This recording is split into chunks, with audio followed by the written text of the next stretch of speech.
احتمال الحرب واحتمال السلام، وهم دول الاحتمالين اللي هيحددوا شكل صورة المستقبل.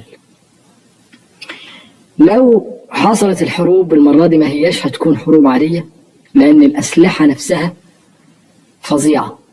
زمان كان المسألة تتوقف على شجاعة المحارب راجل لراجل، لكن دلوقتي المسألة بتتوقف على نزالة العلم. يعني هو العلم للأسف بريء جدا، لكن الإنسان بيستخدمه بنزالة. يعني بمجرد تك على زر، واحد راكب طيارة ويتك على زر، كل الشجاعة المطلوبة منه إنه يتك على زر، فتنزل قنبلة ذرية تموت. لو كانت في حجم قنبلة هيروشيما بتموت 100,000 فورا، لكن المرة دي مش في حجم قنبلة هيروشيما، ده مئات الأضعاف لقنبلة هيروشيما، لأن قنبلة هيروشيما حاجة تانية، كانت قنبلة انشطارية يقولوا عليها، إنما دلوقتي القنبلة اندماجية اللي هي الهيدروجينية، فديا قوتها التدميرية فظيعة وأضعاف قوة قنبلة هيروشيما.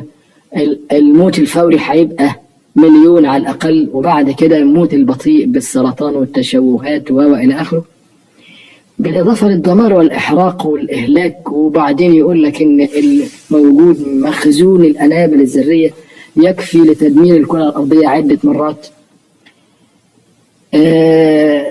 ده غير حكاية الإشعاع ومضاعفاته. لكن دلوقتي ابتدوا يلتفتوا إلى حاجة جديدة خالص في حكاية الحرب الذرية، إن قال لك حتى لو نزلت قنبلة واحدة أو قنبلتين، ممكن نتيجة كمية الدخان اللي هتطلع تكون النتيجة إن الأرض كلها تغلف بغلاف من الدخان يمنع الشمس لمدى 6-7 أشهر، وتمر الأرض على شتاء نووي يقولوا عليه، يوصل به البرد إلى درجة صقيع، وتموت الكائنات والبيوسفير كله، سواء كان نبات أو حيوان أو إنسان، يموت منه عدد كبيرة ويحصل انقراض كامل لأجناس كاملة، لأن الشمس شيء حيوي جدا. وطبعا هم بيقولوا 6-7 أشهر ما عادش عارف الدخان ده سمكه قد إيه وهيقعد قد إيه، خاصة إن هو مش دخان هتقدر تعمله كده بإيدك، ده هو موجود في الطبقة العليا من الجو، ثابت بحكم الجاذبية ومغلف الأرض على طول. فده سموه حكاية الشتاء النووي، وقعدوا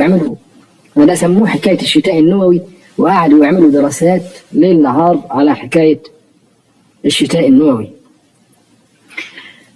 ساعات بقى في بقرأ القرآن وأقف عند الآية فارتقب يوم تأتي السماء بدخان مبين يغشى